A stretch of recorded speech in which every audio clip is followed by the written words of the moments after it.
Hello, this is Aunt Kathy.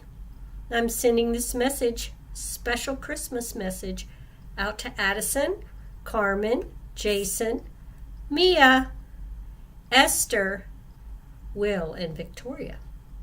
I thought it would be fun to send you a message while I read one of my favorite Christmas books. So here we go. Mr. Willowby's Christmas Tree. Do you have this book? Maybe you do. Then you can run and get it. Mr. Willowby's Christmas Tree came by special delivery. Full and fresh and glistening green, the biggest tree he had ever seen. He dashed downstairs to open the door. This was the moment he had been waiting for. A magnificent tree, splendid, he cried. Please, sir, won't you let me carry it right inside? I think it might look best this year, right in the parlor corner here. But once the tree stood in its place, Mr. Willowby made a terrible face. The tree touched the ceiling, then bent like a bow. Oh, good heavens, he gasped. Something must go. Baxter the butler was called on in haste to chop off the top, though it seemed quite a waste. That's great, Mr. Willowby cried with glee. Now we can start to trim my tree. When the trimming was well underway, the top was placed on a silver tray. Baxter said, I know who'd be delighted with this Christmas tree.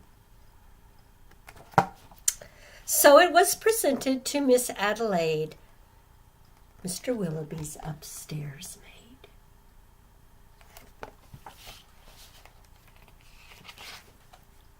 Won't this tree be a pretty sight when I have it trimmed later tonight?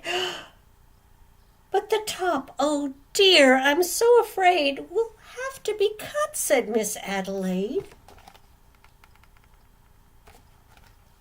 And so with scissors, sharp and long, she snipped off the top while she hummed a song.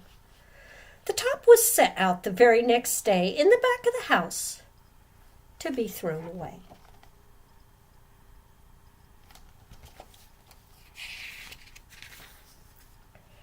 The little treetop caught the eye of Tim the gardener passing by. He certainly was not about to see that little tree thrown out, so he hurried home straight away to see what Mrs. Tim would say.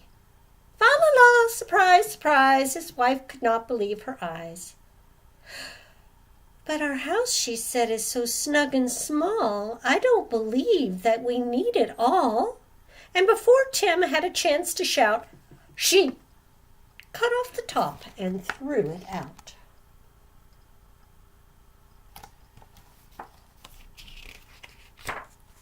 Barnaby Bear was paddling by. It almost hit him in the eye.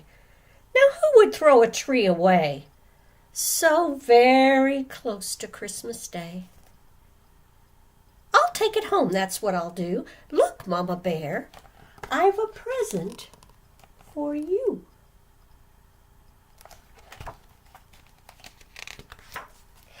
Isn't it a pretty tree? Yawned Barnaby Bear quite drowsily.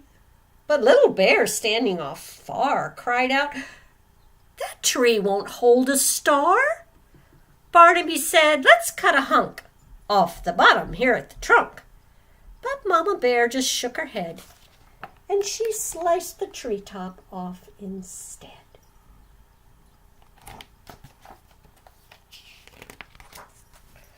Jolly by golly, Mr. Barnaby said with a kick, Mama, that surely is just the right trick. Let's trim it with bells and honey rings, some berries and tinsel, popcorn on strings. Mama said, trim it just as you like. I've got to tidy up for the night.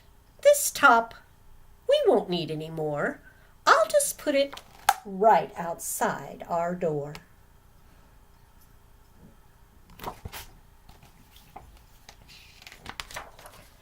Later on that frosty night, Frisky Fox came into sight. He spied the treetop and rubbed his chin. He opened his sack and he stuffed the tree in.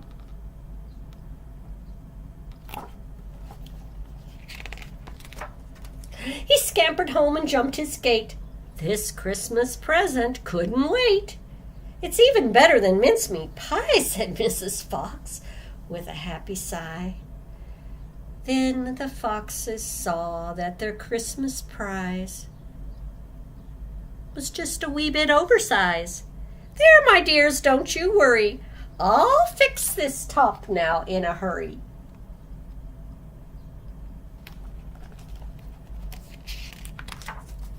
Benjamin Rabbit found it then, just outside the fox's den. It seems he thought most certainly that Santa left this for my family.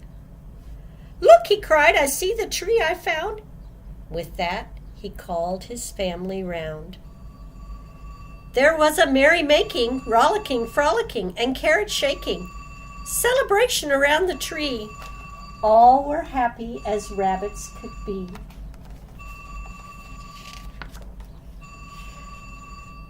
Benjamin Rabbit, with his own hand, sliced a carrot and made a stand. Now let's see how this will look in our little chimney nook. But right away the children cried, Look, it's leaning off to one side.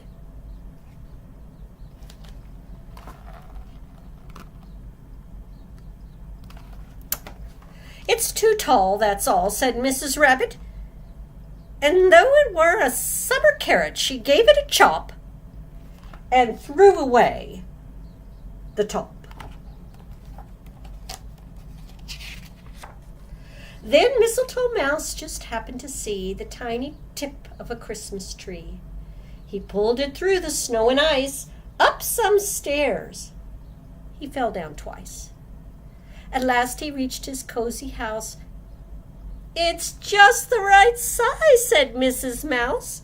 Then at the top, if you please, they put a star made out of cheese.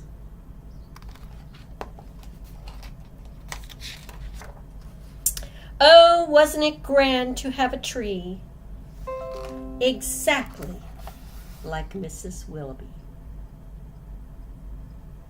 Hey, I hope you have a Merry Christmas, and I hope you enjoy listening to Mr. Willowby's Christmas tree. I wish I was there. We would have a lot of fun. Merry Christmas.